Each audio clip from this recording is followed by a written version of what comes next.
Good morning, all my dear student. My name is Ritesh Singh, and in this video, I'm going to teach about causes of poverty. In my last video, I have discussed about three causes of poverty. That is historical causes, causes of rural poverty, and third one is economical.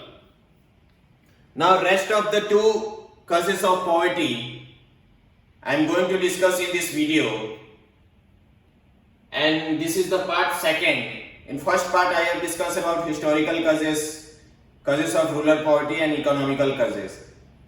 Now rest of the two causes I am discussed in this video. I am going to discuss in this video. In this video, the causes of poverty part 2, the first causes is, but overall it's a fourth causes, D, because already three causes I have discussed in my last video, and the fourth causes is social reason.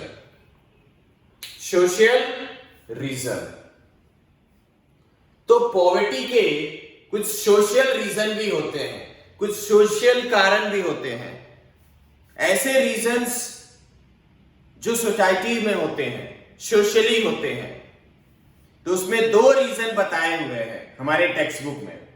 First is low level of education, and second one is gender inequality. एक एक करके समझते हैं. Low level of education means what my dear student? See, जिस भी country में, जिस भी स्टेट में अगर एजुकेशन का लेवल लो होगा, कम पढ़े लिखे लोग होंगे, लिटरेसी रेट कम होगा, लो होगा, तो नेचुरल बात है कि कम पढ़ी लिखी सोसाइटी, ना पढ़ी लिखी सोसाइटी पॉवर्टी का कारण बनेंगे, क्योंकि उनको अच्छे जॉब नहीं मिलेंगे, अच्छे ऑफिशियल जॉब नहीं मिलेंगे. और आपको जान के शॉकिंग लगेगा कि ड्यूरिंग 1951 इंडिया की लिटरेसी रेट जो थी वो सिर्फ 18% थी. कितनी? 18%, यानी सिर्फ 18% लोग ही पढ़े लिखे होते थे. बट अभी ये सिचुएशन चेंज हो गया है. अभी ये लिटरेसी रेट काफी इंक्रीज हो गया है. So my dear student, low level of education में क्या कि जिस सोसाइटी में, जिस कंट्री में कम पढ़े लिखे लोग होंगे या ना पढ़े लिखे लोग होंगे, वो सोसाइटी पॉवर्टी का कारण बनेगी. वो लोग पॉवर्टी के कारण बनेंगे, गरीबी में जाएंगे वो लोग, क्योंकि उनको अच्छे जॉब्स नहीं मिलेंगे, अच्छी इनकम नहीं होगी, अच्छी लाइफस्टाइल नहीं होगी उनकी, अच्छी स्टैंडर्ड ऑफ लिविंग नहीं होगी उनकी, तो वो पॉवर्टी का कारण बनेगा. Second, gender inequality. Gender inequality means inequality between male and female. Nowadays also, in developing country, especially in backward area, in rural area, parents are given more priority to male child. ठीक है? जो माँ बाप है वो male child को ज्यादा priority देते हैं, ज्यादा मान देते हैं, ज्यादा उनको मेल चाइल्ड की डिजायर होती है. ठीक है? Gender inequality. किसी भी सोसाइटी का, किसी भी कंट्री का, किसी भी समाज का 50% कंट्रीब्यूशन फीमेल का होता है और 50% कंट्रीब्यूशन मेल का होता है. याद रखना. जो डेवलप्ड नेशन बन के बैठे हैं, यूएसए है, यूके है, उनके नेशन में 50% कंट्रीब्यूशन फीमेल का है और 50% कंट्रीब्यूशन मेल का है. ये एक साइकिल है माय डियर स्टूडेंट. हमारे सोसाइटी में क्या है? फीमेल को सिर्फ घर के काम के लिए समझा जाता है, घर संभाले, हाउस कीपिंग, पर वो नॉन इकोनॉमिकल वर्क होता है. हाउसकीपिंग, ध्यान रखना, घर का संभालना, घर का काम करना, किचन संभालना, ये कोई इकोनॉमिकल फायदा नहीं देता, इकोनॉमी नहीं देती, हमारी इकोनॉमी में बूस्ट नहीं करता, हमारी इकोनॉमी नहीं चलाता.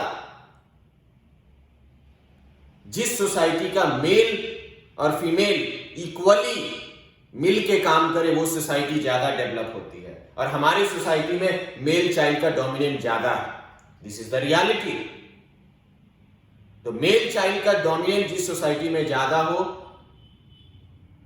फीमेल को ज्यादा प्रायोरिटी नहीं दी जाती हो, फीमेल को ज्यादा फ्रीडम नहीं दिया जाता हो, फीमेल को एजुकेशन नहीं दी जाती हो, तो वो सोसाइटी फिर पॉवर्टी में ही जाएगी। क्योंकि एक कहावत है,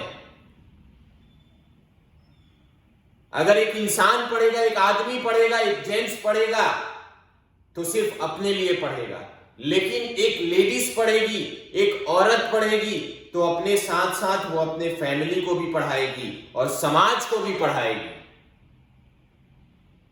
ठीक है। So gender inequality leads to poverty. Gender inequality क्या करता है? पॉवर्टी क्रिएट करता है। Now next, other reason. कुछ और रीजन है पॉवर्टी के, कजेस ऑफ पॉवर्टी के। अदर रीजन में मतलब हमने जो पिछले वीडियो में जो 3 पॉइंट डिस्कस किए और इसमें जो 1 पॉइंट डिस्कस किया, उसके अलावा जो रीजन रह गए वो सब अदर रीजन में आते हैं। जैसे कि पहला, वॉर, युद्ध, लड़ाई। यू ऑल नो दैट हम 2 कंट्रियों से घिरे हुए हैं, पाकिस्तान और एक चाइना। दोनों हमारे कहने को नेबर है, पड़ोसी है, लेकिन उनका बिहेवियर थोड़ा खतरनाक है हमारे लिए। हम डेवलपिंग नेशन के लिए वो खतरनाक बिहेवियर है, बिकॉज बॉर्डर पे हमेशा एक टेंशन बना रहता है। और अगर सिचुएशन वॉर में क्रिएट हो तो गवर्नमेंट को अपनी इकोनॉमी की, अपनी इनकम की मोस्ट ऑफ द पैसे, मनी वॉर में डाल देना पड़ता है, वॉर में लगा देना पड़ता है। ठीक है। तो जब कंट्री की इनकम गवर्नमेंट वॉर में लगा देगी तो कंट्री पॉवर्टी के कारण में जाएगा, पॉवर्टी में जाएगा, गरीबी होगी, कंट्री का डेवलपमेंट नहीं होगा। ठीक है। Second, increase in defence expenditure. Defence means हमारा जो डिफेंस सिस्टम है, आर्मी, मिलिट्री, पुलिस, उनको बूस्ट करना। अगर गवर्नमेंट हमारे डिफेंस एक्सपेंडिचर को इंक्रीज करेगी, डिफेंस के खर्चों को बढ़ाएगी, डिफेंस को प्रायोरिटी देगी, तो कहां से देगी? बाकी इकोनॉमिकल फैक्टर में से कट करेगी, बाकी के जो डेवलपमेंट फैक्टर है उसमें से कट करेगी, वहां से पैसा कम करके हमारे डिफेंस को बूस्ट करेगी, डिफेंस में इंक्रीज करेगी। तो डेवलपमेंट के पैसे में से अगर डिफेंस में डालेगी तो डेवलपमेंट कम होगा, पॉवर्टी बढ़ेगी, पॉवर्टी का एक रीजन बनेगा। जैसे फॉर सपोज ये सिचुएशन ऐसा है कि हम एक तरफ पाकिस्तान से घिरे हुए हैं, एक तरफ चाइना से घिरे हुए हैं। इन कंट्रियों को दबा के रखने के लिए, रोक के रखने के लिए हमें अच्छे आर्टिलरीज चाहिए, अच्छे वेपन्स चाहिए, अच्छे एयरक्राफ्ट चाहिए, जो हमारी गवर्नमेंट परचेस कर रही है, बना रही है। तो उसके लिए पैसे चाहिए। पैसे कहां से आ रहे हैं? हमारी जो अदर इकोनॉमिक सेक्टर है उनमें से जो भी गवर्नमेंट की कमाई हो रही है उनमें से गवर्नमेंट पैसा यूज कर रही है डिफेंस एक्सपेंडिचर में। तो जितना ज्यादा डिफेंस एक्सपेंडिचर में गवर्नमेंट पैसे खर्च करेगी, अदर डेवलपमेंट प्रोग्राम में वो पैसे कट करेगी, कम करेगी, वहां से पैसे डिफेंस में डालेगी। तो एक तरीके से क्या होगा? डेवलपमेंट कम होगा।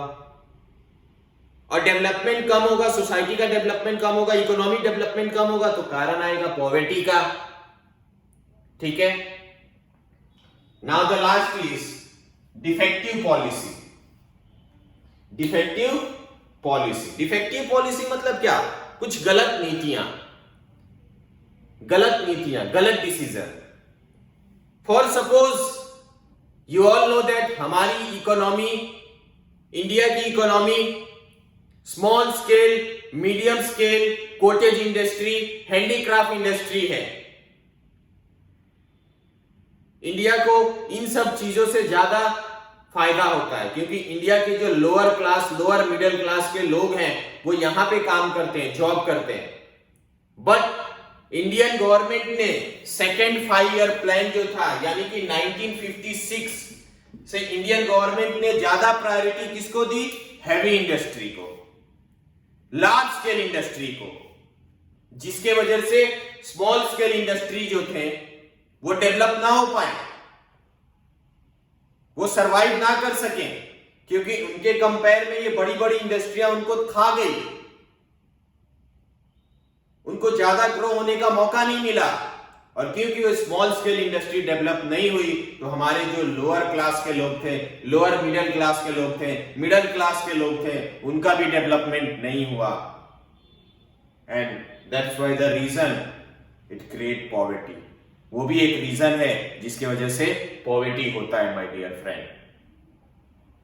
ठीक है, आई होप ये टॉपिक कंप्लीट हो गया, कॉजेस ऑफ पॉवर्टी। जो पिछले वीडियो में 3 टॉपिक थे और आज 2 टॉपिक, आपको समझ आया होगा। एंड इस चैप्टर के बाकी जो टॉपिक है वो मैं आपको नेक्स्ट वीडियो में डालूंगा। Thank you so much.